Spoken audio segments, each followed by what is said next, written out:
Magandang umaga sa inyong lahat. Nandito na naman kami. So sa araw na to, no, update po tayo sa ating ampalayahan, no, sa land preparation. Kahapon po naglagay po kami ng ipot ng manok. So kayon nagdagdag po tayo ng triple 14 basal po, no, para po sa land preparation natin, no, para maganda yung pagtubo ng ating ampalaya. So yun po ang isa sa pamaraan po namin sa pagtatanim ng ampalaya.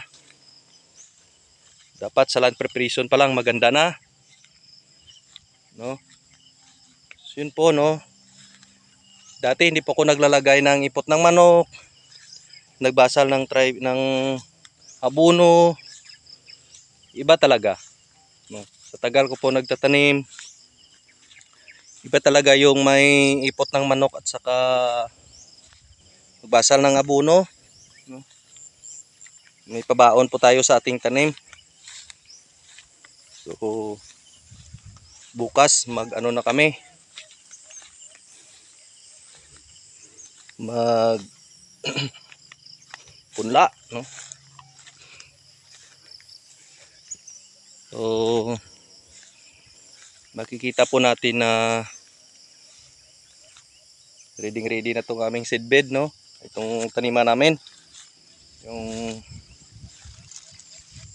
ano na to. So yan po, no, makikita po natin na namumuti-puti yung triple 14, no. So ito po yung aking pamamaraan na kung saan maganda talaga yung kalabasan.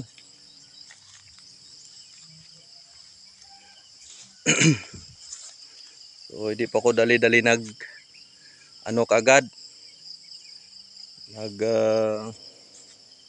punla, no. Langan tapos muna lahat kasi medyo malawak to, mahirap na, madili yung ating binhi sa pagtanim. Dapat okay na lahat.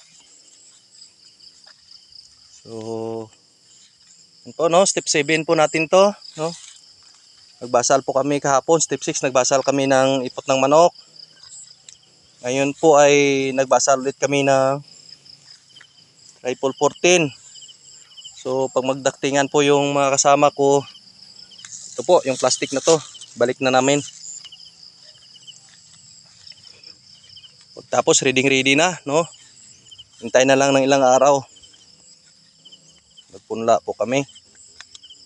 So yun po, no, abang-abangan nyo po, lalong-lalo na po sa mga baguhan. So ito po yung ipot ng manok, hindi na dito na lang sa gilid, no. Baka maya pag nasa babaw mainit or mainit pa siya, sayang yung ating tanim, mamatay. So ito po yung isa sa mga ginagawa po namin, no, sa sa land preparation.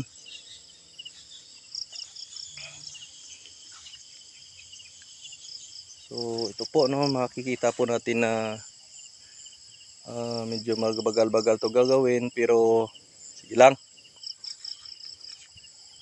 Pag natapos to medyo okay na, medyo maluwag na po. Hindi na namin kinuha tong mga sa taas, tuyo na rin, no. Pangalawang tanim na to yung sa mga baguhan po, magsunod sa amin. Pangalawang tanim na to sa itong plot namin.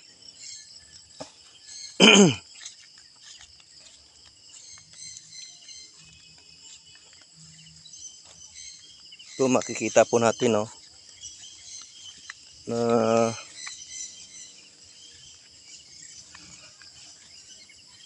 kailangan talagang maganda, no. So hindi na namin po binaon yung ipot ng manok kasi matatakpan din to ng plastic mulching po, no.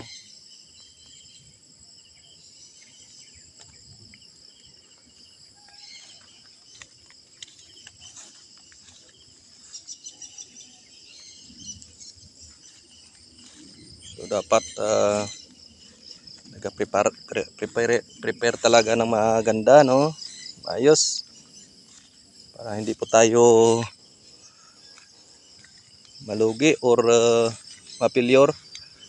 Kasi matagal nating gagawin, sunod hindi lang maganda yung inlabasan. So sayang. Gastos, oras natin, no? Sayang. So, yun po, no? Abangan nyo po. Sana makatulong po sa inyo. Kung sa tingin nyo medyo makatulong sa inyo, go. Pwede nyo pong gayahin. Pero kung nag-alangan po kayo, so hindi sa inyo yan.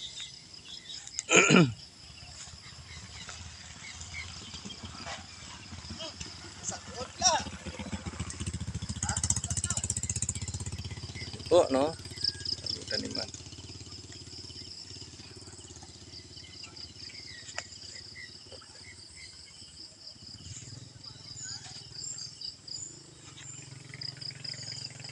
Po.